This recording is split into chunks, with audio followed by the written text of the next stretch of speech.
All eyes on me in the center of the ring, just like a circus. Trick or treat, Lycanthro fans, and welcome to CarnEvil from the arcades by Midway. CarnEvil was, fittingly, released into arcades on Halloween 1998, and so it's only appropriate that I post this LP on Halloween 2021 in celebration of its 23rd anniversary. CarnEvil's origins began much earlier in 1998 with another Midway arcade smash, Narc. CarnEvil's creator, Jack E. Hager, worked on Narc with the legendary Eugene Jarvis of Defender and Robotron 2084 fame, and marveled at the motion capture used on Narc. Hager liked the idea of using that technology for an on-rails light gun game, but to do it right, he had to wait for the technology to catch up. In the meantime, he co-directed two successful Midway light gun games, Revolution X and Terminator 2 Judgment Day. Not a bad resume. CarnEvil got the green light in 1994 after the success of Revolution X, and Hager and his team would present a first draft based on a sketch of his called Horror Show, believed to have been influenced by the 1962 classic horror movie Carnival of Souls. The original concept was much more like Disney's Haunted Mansion, complete with a caretaker character and using a Punch and Judy hand puppet. Midway management quickly put the kibosh on that and told Hager to go for the gore. And that is exactly what he did, drawing design influences from everything from Fellini's Faces and Tim Burton's The Nightmare Before Christmas to more contemporary movies like Friday the 13th, until CarnEvil became the splatterfest we know and love today. It was well worth it.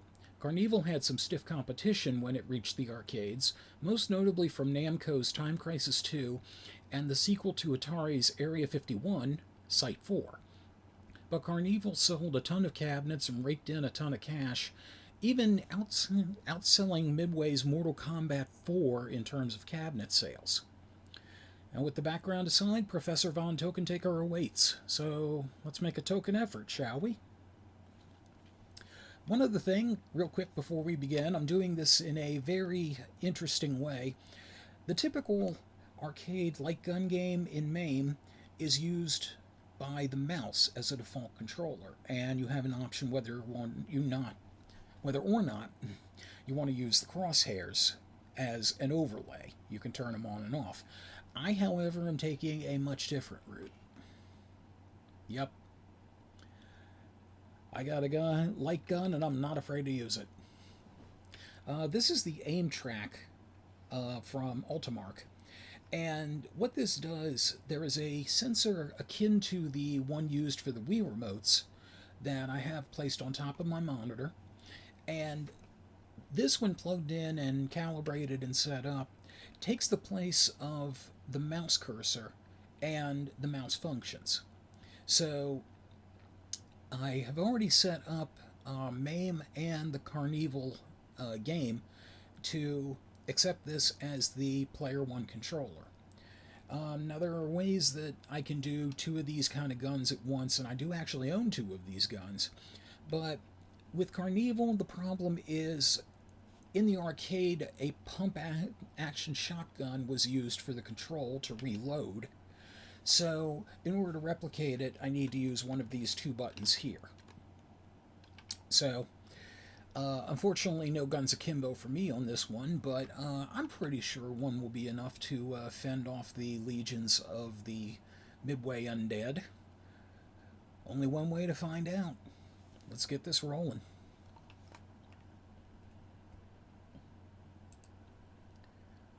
I just have to switch screens here.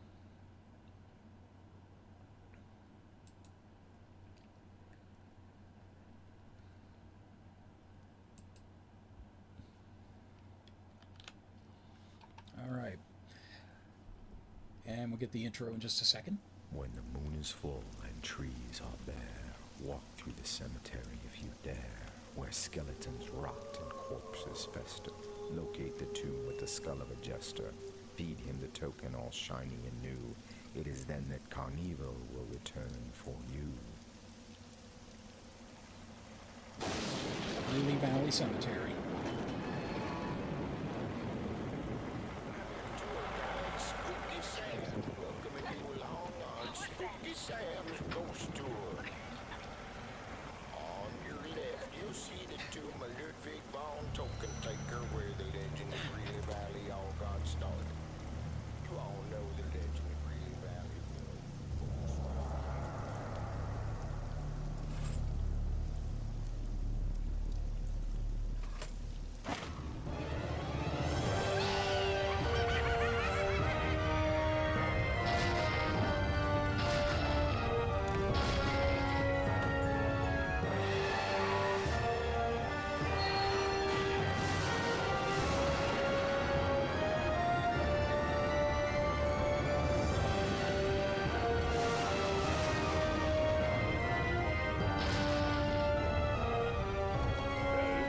to CarnEvil!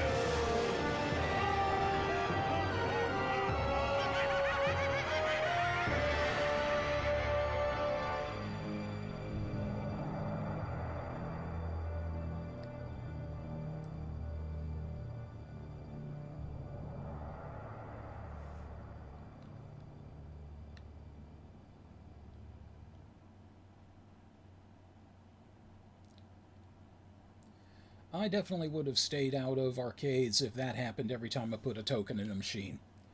So, well, we're here. Might as well bring things to a start.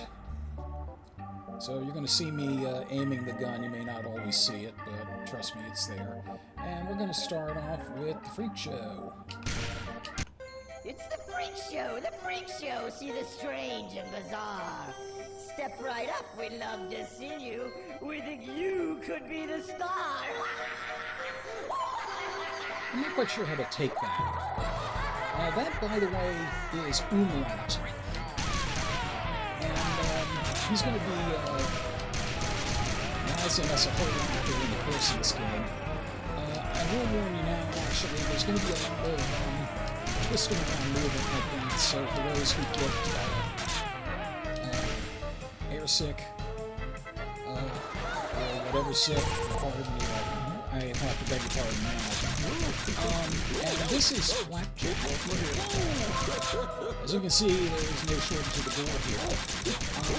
Flapjack is actually a pair of twin acrobats named Lester and Chester Turby that got fused together. And that is Knick-Knack the Spider-Monkey. Oh, the fly, by the way, has a name too. It is Flem the Fly. It's implied that Professor Von Token Taker made a lot of these creations from unfortunate people that didn't survive CarnEvil. And you have to wonder if the woman is still out there, now that she's rotted away, that will give a whole new impression to Big Bone. And we got Gene down here. Now, the thing about the special weapons in CarnEvil, they cannot be reloaded, unlike a lot of other shooter games, so once you run through it, you can that's it. And this is going to happen a lot, folks. Incidentally, there are a lot of blink and you'll miss it things around here. Easter eggs to some of Midway's other games, some of Jack Haver's games. But there, for example, a caveman from a Midway game that Haver produced, or created, I forget which.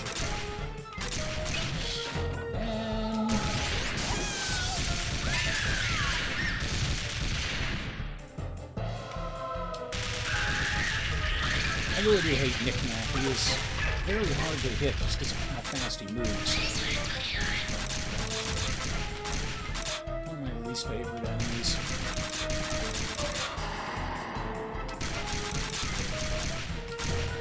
Now, the interesting thing about CarnEvil, where the enemies come out, a lot of them will just go right past you, so you gotta pick your shots.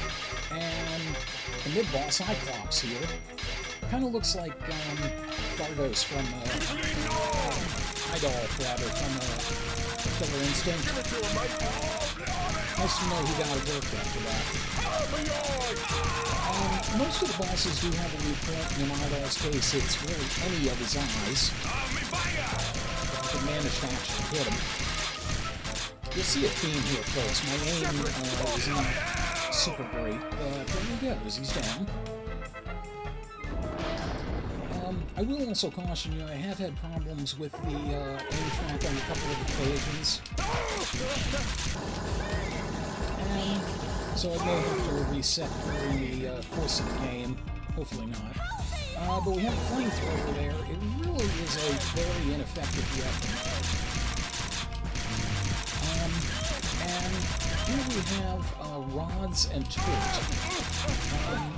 Tort is the one that is wearing the dominatrix gear, and Rods is the one that has the nails shoved through him.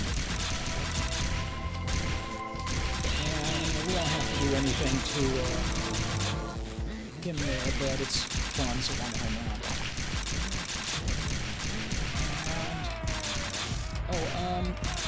By the way, that is Maggot Mike. I forgot to mention him earlier. There are a lot of characters in this. The original estimation was 40 characters, but a lot of them didn't make the active cut. So you see them in cameos, like on the posters on certain games on the free show. And into the bottom. And hamburger. This is good. Something for the school children to eat. There is actually a option to censor some stuff. I'll be showing that in a separate video. But it gives you options as far as, rocket operator, like whether they want blood and gore and all that, whether they want certain things censored. Don't wake the baby! Oh, speaking of which, this is one of the things that was actually censored in the arcade. So we have Daddy, the giant Frankenstein teddy bear, which I still think is pretty freaking scary. Under normal circumstances in the arcade, there was a switch called Big Baby. And what we would get if we kept the baby on was a giant infant called Junior, who also looked very Frankenstein. And also puked up when he was a Daddy did. That's very hard to but he would do the exact same things Daddy is doing. He would try to kick you, swat at you with the skull rattle, puke on you. The thing is, you can actually blow bloody chunks out of Junior pretty readily. And throwing the safety pins at you. But yeah, Daddy and Junior operate exactly the same way. It was just a matter of some arcade owners operated more family-friendly establishments, balking at the idea of shooting a giant baby into bloody salsa.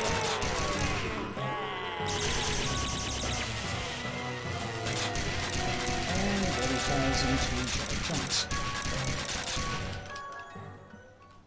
And you can shoot him a little bit afterwards. Always a good time.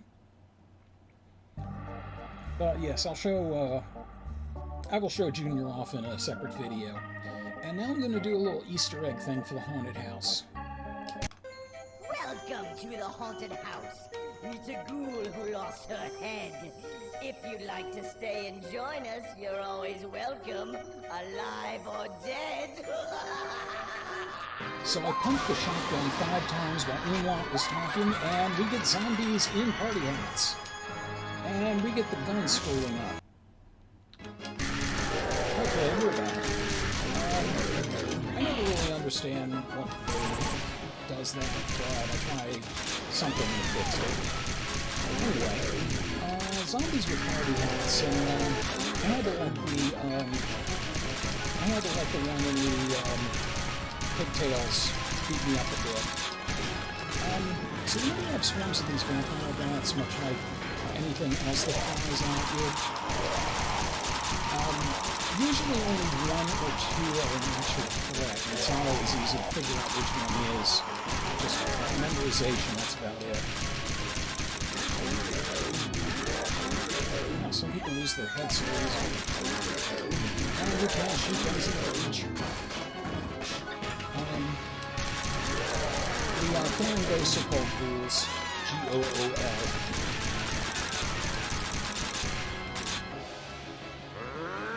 We have the mid-boss, Hambone. That's who he's patterned after.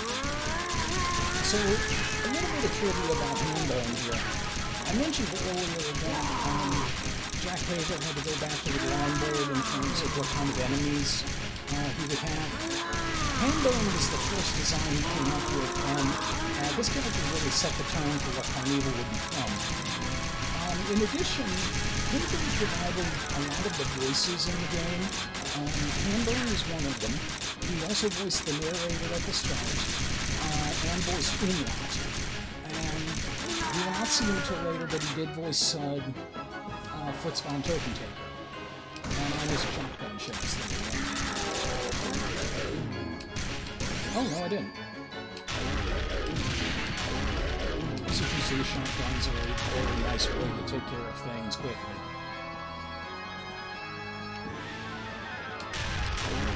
I have not mentioned, by the way, that woman there is Betty. Now, the main origin for her, she is believed to be a friend of yours who also hopped off the cart and got stuck in here. She doesn't do anything special for you, doesn't give you life back or anything like that, but she does cost you life if you accidentally shoot her. More often than not, she just gets in the way. And I don't know for certain if her main appearance was meant to mimic the Betty from Archie Comics. Oh, Bruce Cliff, that's definitely a good thing to have. I can use some help up too. But yeah, it's possible that Veronica Lodge is masquerading as Token Taker to get rid of the rival for Archie's affection. Those hands are hard as hell to hit. And it's doing it again. God damn it, this thing is doing it again. Excuse me a moment.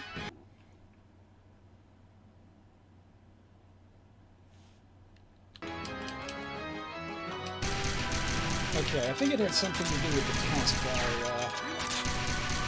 Like I was going too far down and the taskbar was interpreting it as the mouse hand hitting something. Anyway, handling the revenge. And this is actually, believe it or not, a little bit easier to deal with than the machine gun because you can shoot the stars. And the main target I'm handling that I'm completely failing to hit is the cannon. That is actually something that will stun him and keep him from hitting you that much. It's really fucking him up. This is what I love with all these, the real-time damage models. And shoot him in the crotch a couple of times because I can. And this is an area where you gotta pick your targets, because it's hard to know at any given time what's a threat. Like, for example, the person with the zombie chopping up meat there is not a threat at all. But the cook that has his back turned to you is. Eventually. Yeah, I'm gonna put the hats on the zombies, because they're just kind of boring otherwise.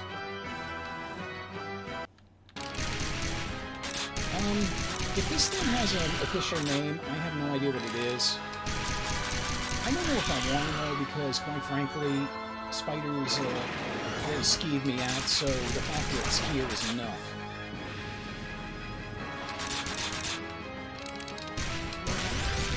Yes, machine gun a spider, I approve of this.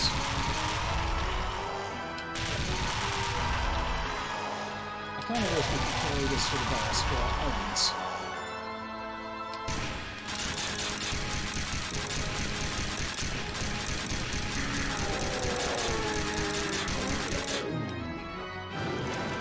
I apologize for all the clicking, it's kind of unavoidable between the trigger and the reload. I don't know if the zombies ever push that tombstone onto you or not. Yes, she is Evil Marie. I neglected to mention this while we were going through the house, but there were several portraits that were blinking missing that showed Evil Marie growing up through childhood to adulthood and upskirt shot. Yeah, Evil Marie is probably one of the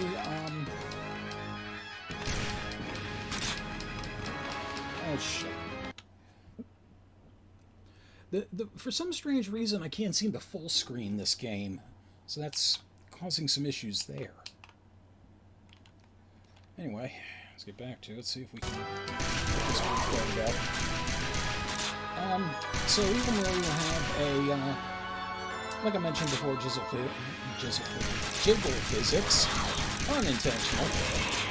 And we progress off and we see Dawn Gear. So she has the axe throw, the axe swing. Seems to be kind of a combination of Marie Antoinette and Lizzie Borden to me. And she's gotten a lot less pretty, but the important thing to know is she wants us dead, and not that she wants us to go to prom with her. So now she's going to move a bit more erratically, and very soon she's going to start up. Yeah, there it is. There's her final light attack. Not really much you can do about the lights, just try to get rid of her as quick as you can.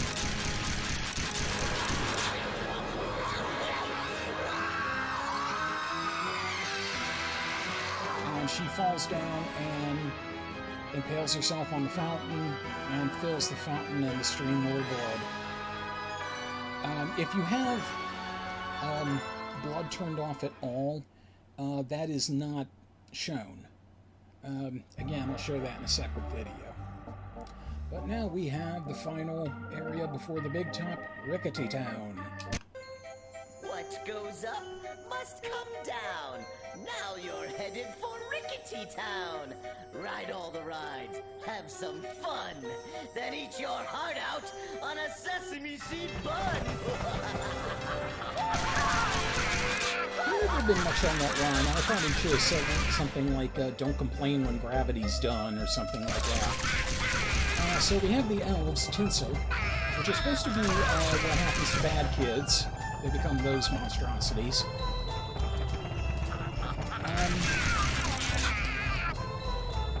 The bugs, again, don't really seem to have an official name, but they're listed in the enemy list of... I'm sorry, buddy. The enemy list of both the trademark GamesRadar and the file list for the game as Tom. So, nice. Maybe,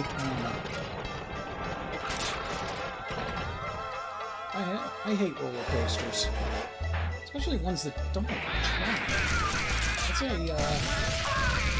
That's a Final Destination 3 moment right here. I love this. Onion ride.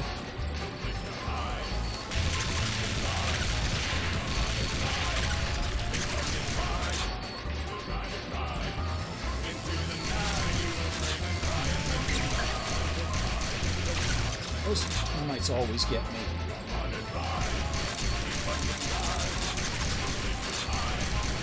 They're really annoying targets, and I always try to shoot Big Bunyan's ass if I can. Never results in anything, but why not?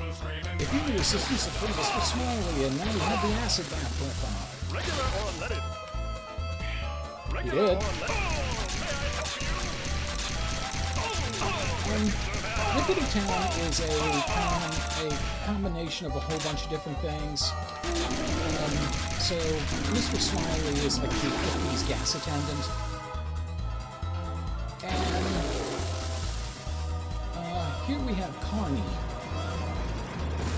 A playoff of Bonnie the Dinosaur, obviously, but also playoffs of Nicholas and the nickname that people who worked at Carnival's used to give Carnies. Moving on, not too much about that.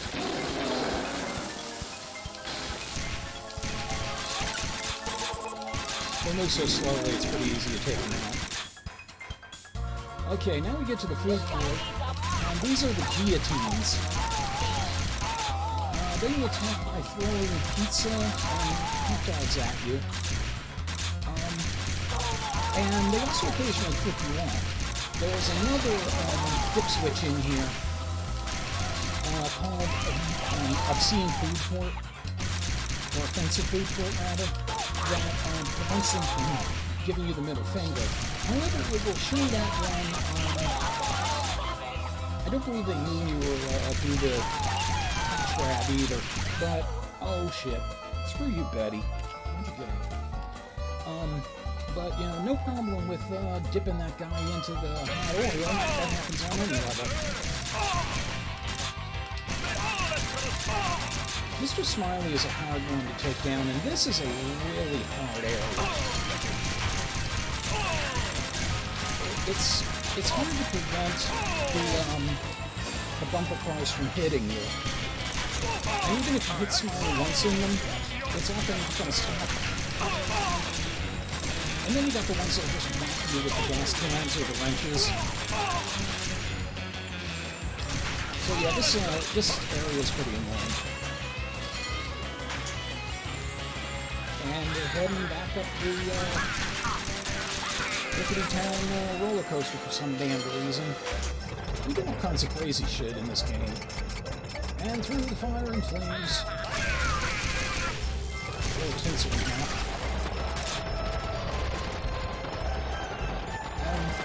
Probably a good time to talk about Midway's violence dip switch settings here. In an effort to classify some of the arcade owners in family-friendly establishments, and actually especially in Germany where the censorship is pretty strict. There were 4 options. Blood Hunt, Full Bore, which are on, and here's the Lost Krampus. Also voiced by Jack Hager. But yeah, there was Full Bore, there was Red Blood, which still showed the board, but it edited one very important cutscene. There was Green Blood, which showed Green Blood and Green Blood, and showed the edited cutscene I just mentioned, plus an edited version of Evil Marie's.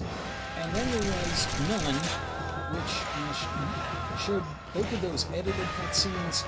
This replaced any hits on the enemies with white smoke. It is kind of an interesting effect when used on Daddy, because it looks like you're literally blasting the stuffing out of them. The Krampus, as you can see, has a fairly simple pattern. He'll skate around, slash his claws.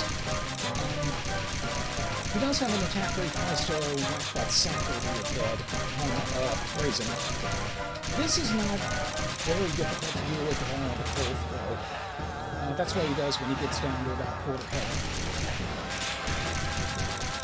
And from here, it's very rinse and repeat. When he has the sack out, if you shoot him enough times before he swings it, you can prevent him from hitting you with it. And shoot him in the balls. I'm getting caught in my stocking, but at least I'm allowed to see it.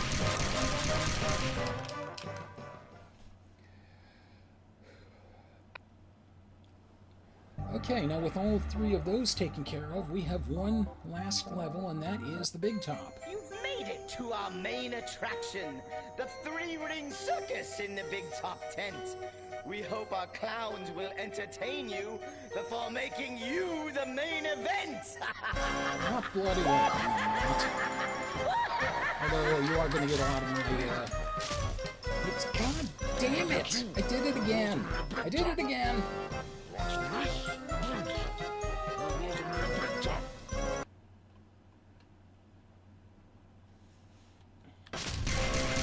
Okay, there we go.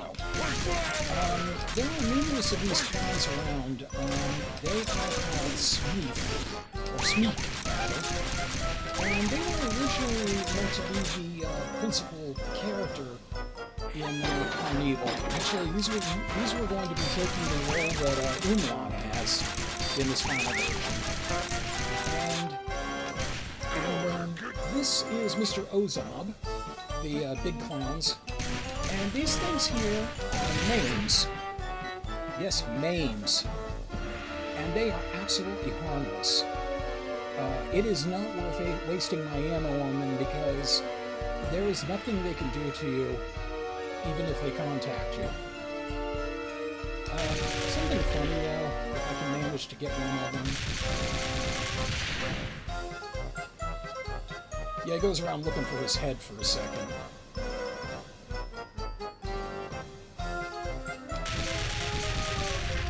It is cool to shoot him aim in the box though.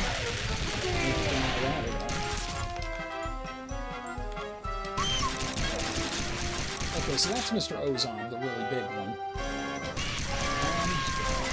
And this is Tito the Bat Boy.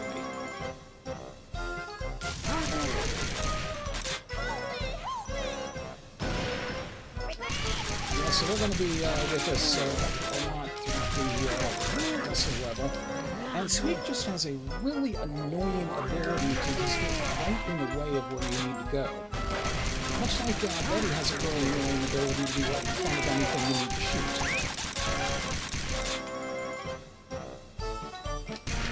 Oh boy, and these things. These are brutals. Evil, psychotic poodle beasts. As if you needed any more reason to hate poodles. Yeah, jump through the flaming hoops, boy. Can't waste your bomb bullets, boy.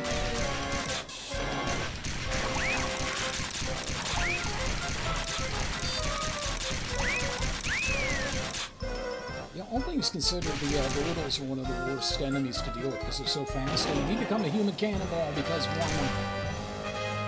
Luckily, I didn't need that health. And I'm gonna get some Martitos up here.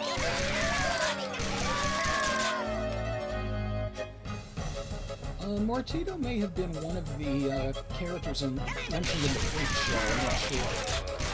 There's actually a couple of links I'm going to put in the description for this video. One is a really good article done by GamesRadar about CarnEvil and its legacy. And the other is a fan site called Greely Cemetery, which is a dedicated CarnEvil fan site. The really cool thing about it is they actually got stills of things like Evil Marie's portraits and the various billboards in the Rickety Town garage. So if you want to see the fine detail there, that's a great way to do it. And send in the clowns. You need an ambulance after this one.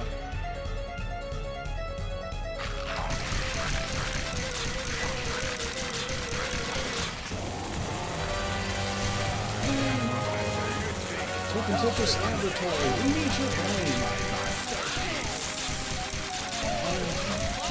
This is Dr. Trent, LLOT. That giant ape there, Token Taker actually says that he wants to put my brain in it. Dr. Carr, as you see, has either syringes or bone saws, and blinking you miss it on the billboard there. Scrawled on it was umlaut as a kiss ass, presumably by one of the other members of the CarnEvil. Welcome aboard. From this study, I have observed your every move, but you do not obey. Prepare to die. I didn't know I was supposed to obey. I don't know if Token Taker is actually supposed to be pronounced the way they do it in the origin during the hayride, or the intro rather. I haven't had a fight all day. Token Taker, I don't know. I don't speak to him, so. There's really not much to him. He's just going to come up, fly at you and bite you. There's not really any way around it, though, so you're going to end up taking your lumps in this, but he does sound pretty cool. And pretty cool, actually. So now it's between you and Token Taker. He's going to have a lot of these skeletons that he sends. His other attacks right now are a punch and shooting that elephant gun at you.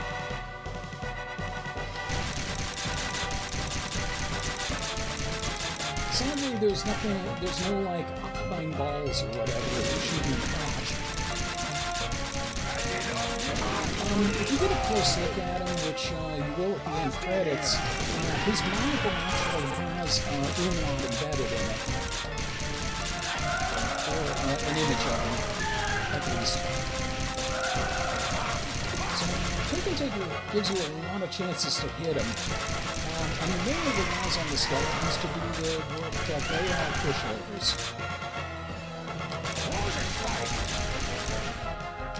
biggest problem here is fatigue.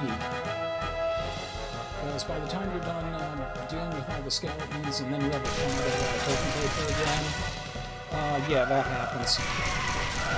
He definitely lives up to his name because you would be putting in a lot of money on this fight. Luckily, he leaves himself very vulnerable like he is right now. Be the same as he tries to throw you off of the Zeppelin, and then he just tries to punch you. But this is a pretty epic fight, and he just called me a boompuff. He's an idiot or a blockhead. But he also calls me a dog in German, too. Okay, now this is the second phase of his attack. There are two types of these fireworks that he can do. The first are the rockets, and they will always come in at the same area. And then the second are those cherry bombs that he throws. And you have to blast them before they reach you. Interestingly enough with the cherry bombs, though, sometimes he throws them away so that they just kind of fly off screen. Oh, buddy. Thanks for contributing. And some of these skeletons get in real cheap shots. It's very annoying.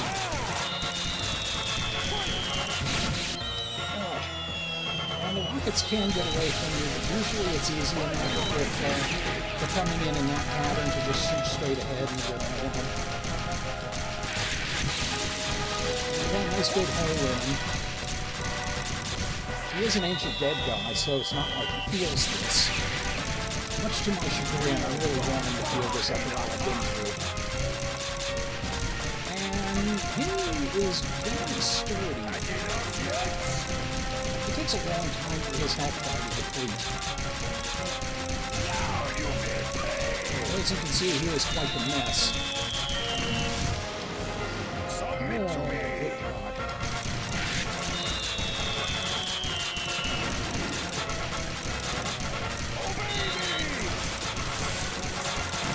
Things considered, even though there's a lot flying at you here, I actually would rather deal with this than the attack with the elephant gun and having to deal with all the skeletons. And that is the end of the Token Taker. And that is the scene that is edited if you decide to go for no goal. He just flies past the rotor into his death.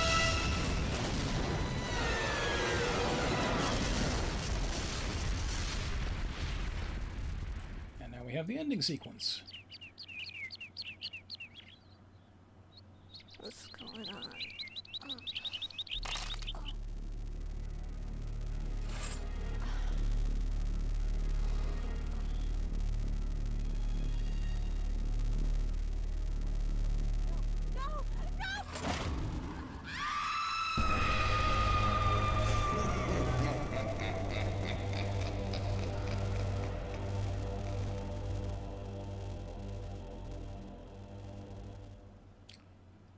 Now is a good time to mention a couple of things about the protagonist. First off, he is a goddamn moron. Why in the hell would you do that again?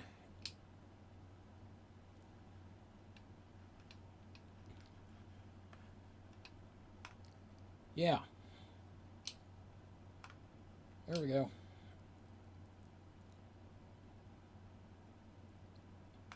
Perfect. That's my name right there. The protagonist was meant to be a everyman kind of character.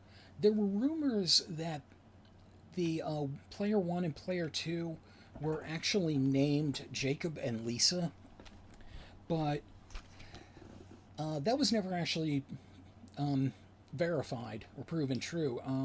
Some people had said that it was actually in the manual that arcade owners got with CarnEvil, but it actually wasn't. Jack Hager wanted the character to be like the ultimate everyman, and I gotta say, if that's the ultimate everyman, yeah, we're all screwed, because after going through all that, why the fuck would you want to take another ride? I don't know. I definitely like these credits. I don't know if there's actually supposed to be music there or not, if it was just something that the ROM doesn't have. But, yeah, CarnEvil is a really fun shooter. This was definitely a labor of love in order to get it working. And there was something at the beginning I neglected to mention. I would like to publicly thank YouTuber Vincent Serpico, who not only published a really useful video on how to get CarnEvil fully working in MAME, but also helped me out and held my hand through many different adjustments trying to figure out how to make things work. So thank you very much, Vincent.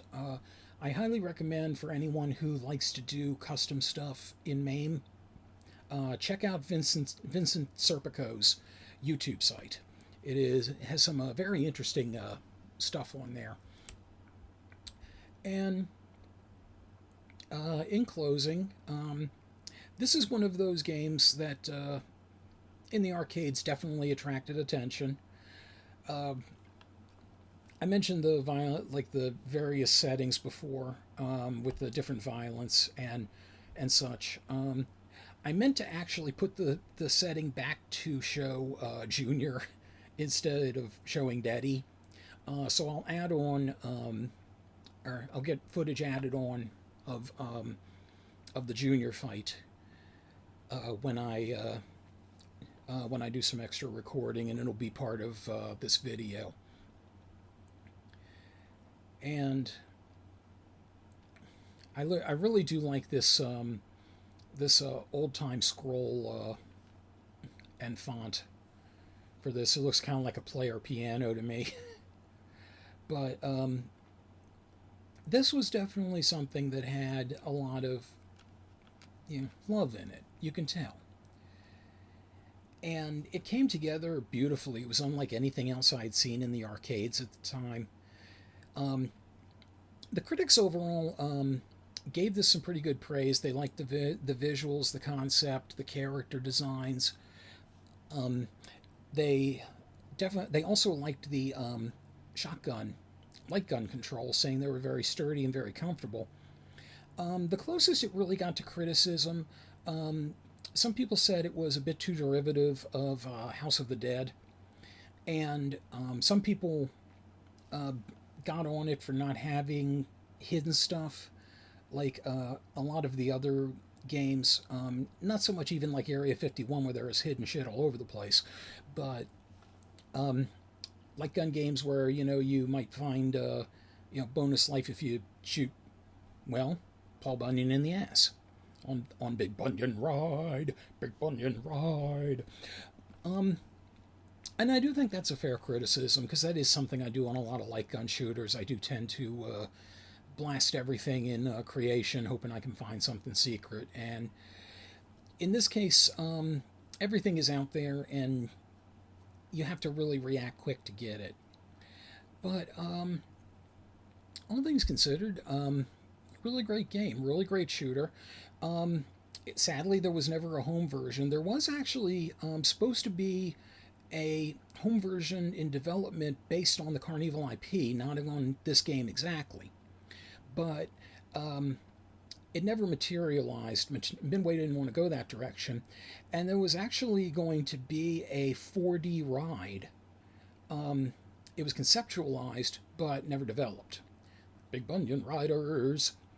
One last thing, too. As far as the rights to CarnEvil, no one knows who has them. They're one of the things that didn't get bought out when Midway went under. So, who knows if we'll ever see another CarnEvil again, but then again, maybe we don't need one. Goodbye, Token Taker. You certainly lived up to your name, and stare at Umlaut all that forever with your one good eye. And trees are bare. Walk through the cemetery. And with that, we take our leave until the circus comes to town again. With the skull of a jester. So until then, I say thank you very much for joining me on this three-ring odyssey, and farewell until we game again.